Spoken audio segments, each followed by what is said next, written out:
Hello again. I am recording this right after witnessing Erika Kirk's remarks tonight, and I do believe I have just witnessed the most absolute showing of human strength and perseverance that I have ever seen. The purest, most unadulterated show of love, compassion, and grace. This woman is absolutely incredible. I cannot begin to imagine how she must have felt to have your family's patriarch ripped from you when your two little children are also present. It's unfathomable. We shouldn't even be talking about this. I shouldn't even be having these thoughts.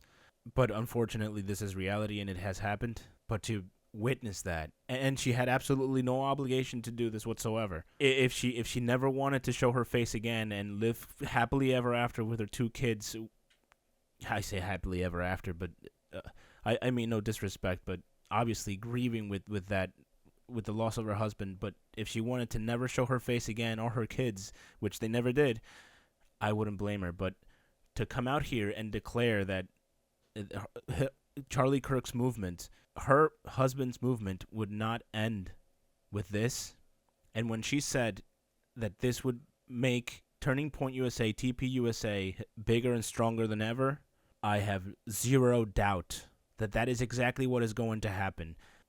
It's such a disgrace that it had to be through the the the most horrendous and appalling murder of somebody that we now have to take action. But this has lit the fire in the hearts of millions of people all around the world, and we've seen it. We've seen vigils for Charlie's death all around the world, be it Spain, be it Germany, be it in England, be it in Australia. I am not kidding when I say I would not be surprised if another 100 million Charlie Kirks come out of the woodwork with the courage and conviction to move forward with what Charlie Kirk had created, his ideas, his values, his kindness, his openness, his heart, and his unique ability to reach across and create discourse, conversation.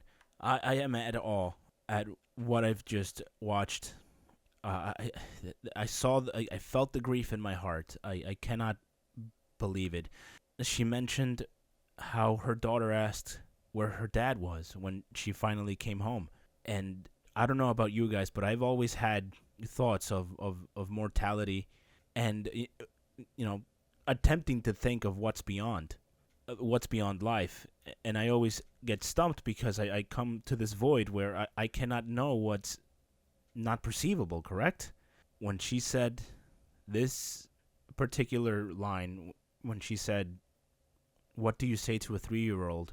It's as if the computer in my head just froze. There was no more action. There was no thought process. There was no thinking. My gut just dropped, and I thought of my own daughter as well.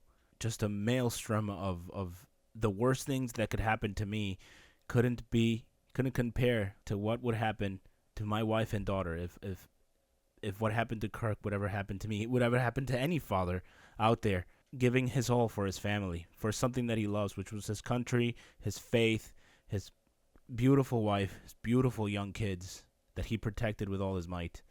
This is a call to humanity. Each and every one of us has the agency to choose. We were given reason to be able to choose. I choose action. I choose to plant my flag in as little as the hill may be. I plant my flag on this place to put my voice out there and let it be heard. Whatever I bring to the table. Obviously, I'm just reacting right now to the shock of what's happened recently. But I have never been more motivated in my life to bring something to the public square, to open up shop, to make something else, to not stay quiet anymore, to put my opinions out there, even though most people don't want to hear it. But perhaps what I can do is I can also reach across and make conversation and learn from other people. Perhaps even other people could learn from the little I know. But as I said, this is a call to humanity. This is a call to act in a decent and yet ferocious way. Let's pick ourselves up from this slump that we are facing right now. I am dusting myself off. I am going to take action. I will not be complacent anymore.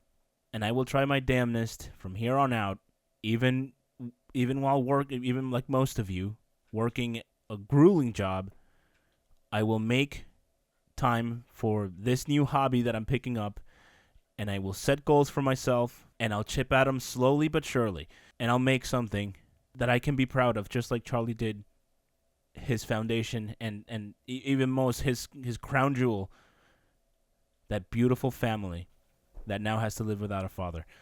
Thank you very much for listening again, and I hope to bring more thought out and scripted videos that may, entertain you for a bit. I appreciate it. Interact with the video, and again, God bless you all.